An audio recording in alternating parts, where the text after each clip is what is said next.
যদি মায়া দয়া থাকতো, হ্যাঁ, আপনার নিজেরও যদি মায়া থাকতো আপনার বাবার প্রতি, তাহলে আপনি আপনার হাজব্যান্ডকে বলতেন যে ওনাকে ঢাকায় যেয়ে নিয়ে আসো, উনি রাজবাড়ি, ফরিদপুর, পাংশা বাজারে পড়ে থাকুক, পরে মারা যাক। কিন্তু আমি তো, আপনি একজন মেয়ে হিসেবে আপনার মধ্যেও তো আগ্রহ নয়, আপনি বারবার বলতেছেন আমি কই রাখবো, আমি কই রাখবো। আপনি তাকে বাজারে রাখেন, রাস্তায় থাকুক। আপনি তো ঢাকা থেকে তাকে রিসিভ করারই তো কোনো আগ্রহ আপনার নাই। আপনি একটাবারও বললেন গতকাল থেকে? হ্যাঁ, না, আপনি একবারও বলছেন যে ভাই আমরা আসতেছি অথবা আমরা এসে নিব? আপনি তো বারবার বলতেছেন আপনারা পারলে পাঠায় দেন, বারবার বলতেছেন আমার কেউ নাই, আমি কই রাখবো, তার কেউ নাই। কিন্তু আপনার তো বাবা। আপনার অবস্থা বুঝছি, আপনি আমারটা শোনেন।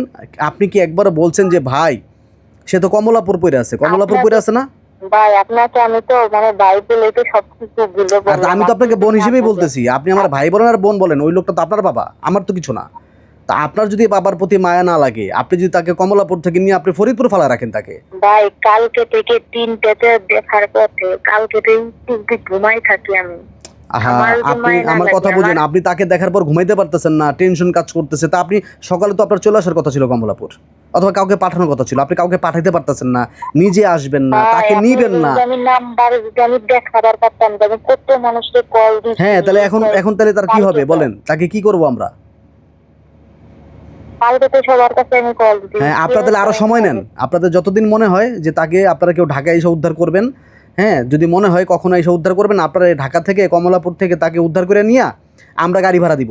আমি আবারও বলি, পথ শিশু ফাউন্ডেশন আমরা আপনাদের ঢাকায় আসা এবং ওনাকে নিয়ে যাওয়ার যদি গাড়ি ভাড়া লাগে সেই গাড়ি ভাড়া আমরা দিব। আপনারা কষ্ট করে কেউ আসেন, আইসা কমলাপুর থেকে তাকে নিয়ে ফরিদপুর নিয়ে রাস্তায় ফালা দেন।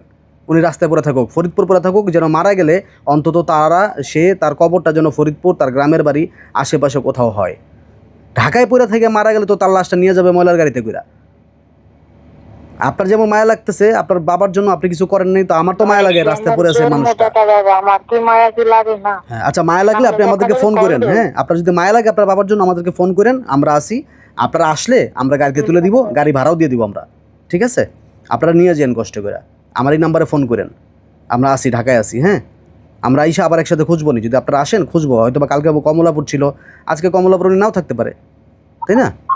আপনারা আলাপ আলোচনা করে সময় নিয়ে কেউ যদি ঢাকায় ওনাকে নিতে পারেন, আমি গাড়ি ভাড়া দিব। আমি বলতেছি পথ শিশু ফাউন্ডেশন তাকে নিয়ে যাওয়ার জন্য গাড়ি ভাড়া দিবে। আপনারা কষ্ট করে শুধু একটু কমলাপুরে আসেন, ঠিক আছে?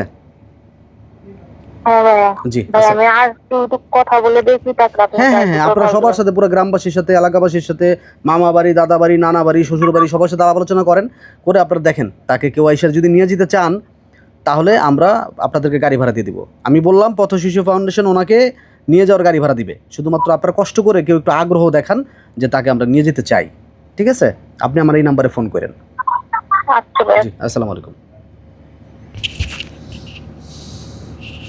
যেটা শুনলেন, কি বলবো, বাবা পড়ে আছে কমলাপুর, ওনারা বসে আছে ফরিদপুর, ওইখান থেকে তারা বলতেছে আমরা যেন তাকে দিয়ে আসি, অথবা আমরা এসে তাকে কোথায় নিয়ে যাব।